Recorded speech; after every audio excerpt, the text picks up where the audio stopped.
Hey everyone, welcome to this explainer. Today we are diving deep, and I mean really deep, into the hidden math and the psychological traps of our modern economy.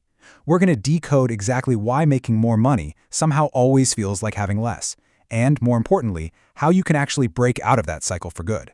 So let's just get right into it. Here is our blueprint for today. We're going to cover the rigged macro economy, hidden middle-class traps, the scarcity mindset cost, 3 net worth levels, and finally, the ultimate wealth defense. Starting off with Section 1, the rigged macro economy. We're decoding the massive forces working against you right now, looking purely at the staggering mathematical realities humming quietly in the background.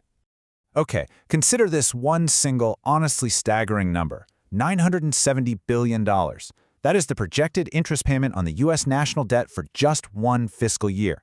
To put that into perspective, that is mathematically more than what the United spends on its entire national defense budget. Literally, every aircraft carrier, every jet combined. It's wild. The historian Niall Ferguson actually studied 500 years of data and came up with Ferguson's law. He found that any great power that spends more on servicing its debt than on its own military risks, well, ceasing to be a great power. It's just a massive mathematical reality that we're all living in today. And that brings us to another massive macro force. You know, if you own a standard S&P 500 index fund, you probably think you own a well-diversified slice of 500 different companies, right? Well, actually, right now, roughly 35% of that entire index is concentrated in just 7 tech stocks.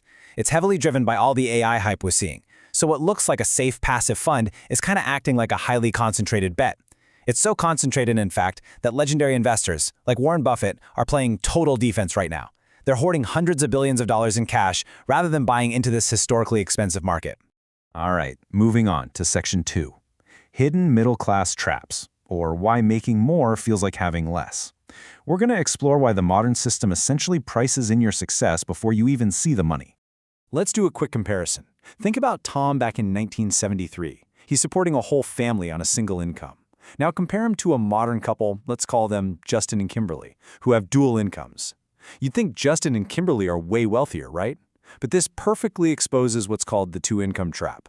When banks started lending based on 2 incomes instead of 1, families didn't actually get richer. They just entered a massive bidding war against each other for real estate, especially for houses in good school districts. And then you add the explosive modern cost of daycare, which is averaging over $13,000 per child right now. That's literally more than in-state college tuition in a lot of states. So that second income? It gets entirely eaten up by these massively spiked fixed costs. But the real kicker here is the loss of what we can call your backup engine. The ultimate middle-class trap isn't just that things cost more, it's the complete loss of financial flexibility. Back in 1973, that stay-at-home parent acted as a crucial economic shock absorber. If the working parent lost their job, the other one could just step into the workforce. Today, both parents are already working just to pay the basic fixed costs. There is zero margin. If one paycheck disappears, there's no backup engine left to turn on. Now let's look at how this plays out on an individual level. Let's compare Troy and Chad. Troy went out and financed a brand new F-150. He got an 84-month loan for $1,000 a month, and because of the massive depreciation cliff on new vehicles, he's completely underwater. He's literally rolling negative equity into his next truck. Chad, on the other hand, bought a reliable used Camry. His payment is $317 a month, and he invests the difference. Fast forward 10 years. Chad has over $340,000 invested, while Troy has a truck he doesn't fully own and a situation where he basically can't retire. The auto industry isn't selling transportation anymore, guys. They are selling an identity on an 84-month payment plan. That's the new car penalty right there. Which brings up a really fascinating question I want you to ask yourself. What is the actual cost of being cheap? Seriously, is it possible that trying to save pennies here and there is secretly costing you millions over a lifetime? Let's unpack that. This brings us to Section 3, the scarcity mindset cost, and how your brain is keeping you broke. We're pivoting from the systemic traps to personal psychology, seeing how fear-based financial decisions basically create a self-fulfilling prophecy. Let's perfectly contrast two mentalities. The cheap mindset is always asking, how much does this cost right now? This is the person who drives 15 extra minutes out of their way just to save 10 cents a gallon on gas. Sure, they save $1.50, but they burn half an hour of their time and a gallon of gas to do it. That's costing them roughly $14 in lost time and fuel. Now, the wealthy mindset, they ask a totally different question. What is the return on this investment?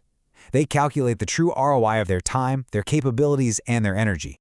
And this exposes the absolute absurdity of scarcity thinking. I mean, people will experience intense decision fatigue agonizing in the grocery store over generic trash bags, or they'll debate forever about cutting out a $5 daily coffee. But at the same time, they completely ignore the massive $680 monthly car payment that is rapidly depreciating in their driveway. You just cannot shrink your way to wealth by bailing water with a teaspoon while there is a gaping hole in the hull of your financial boat. So how do we actually fix the boat? Let's look at Section 4. 3 net worth levels where money starts behaving differently. We're shifting from the problem to the paradigm, giving you a clear mathematical staircase out of these traps. I really want you to burn this analogy into your mind. Think of it like this. Income is the water flowing through your hands, but net worth is the bucket catching what's actually left. 2 people can have the exact same $90,000 salary, but one panics over a $1,400 car repair while the other just swipes their card and moves on with their day. The difference isn't the water flowing in, it's the size of the bucket. Here is the exact staircase out. Step 1 is hitting $100,000. This is what we call escape velocity. Getting here, it's a brutal slog, but crossing this line buys you a quiet mind. It completely removes that low-grade financial static of constantly worrying about emergencies. Step 2 is $500,000. At this level, your money gets a job. Your investments are now throwing off roughly $35,000 a year entirely on their own. This level buys you career options and the power to walk away from a bad situation.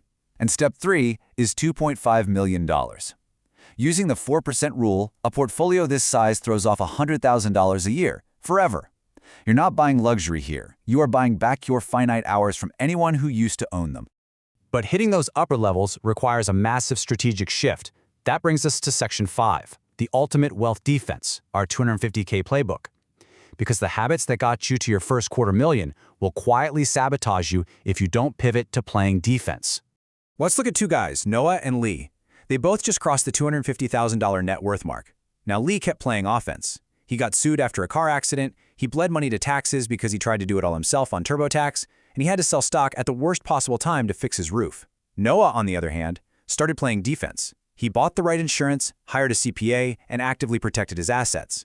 Fast forward 10 years, Noah's worth $850,000 and sleeping soundly, while Lee, he's back down to $190,000. Wealth leaks rapidly if you don't have a concrete defensive strategy.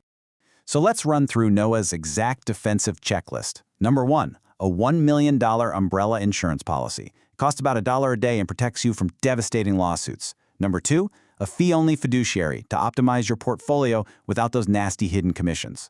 3, a great CPA to stop massive tax drag. 4, a true 6 to 12-month cash emergency fund, so you're never forced to sell investments during a market crash. 5, an estate plan and trust to avoid the total nightmare of probate court. 6, term life and disability insurance. And 7, outsourcing low-value chores so you can buy back your time for high-value compounding. Now, I know these are boring, unglamorous purchases, but they are the actual moat that protects your hard-earned wealth from systemic shocks. And speaking of unglamorous, you need to embrace the concept of stealth wealth. When you get rich, literally tell no one. Driving a Honda Civic or a Toyota Accord instead of a flashy luxury SUV doesn't just save you on depreciation. It protects your personal relationships from the weird power dynamics of money. It makes you a much smaller target for lawsuits.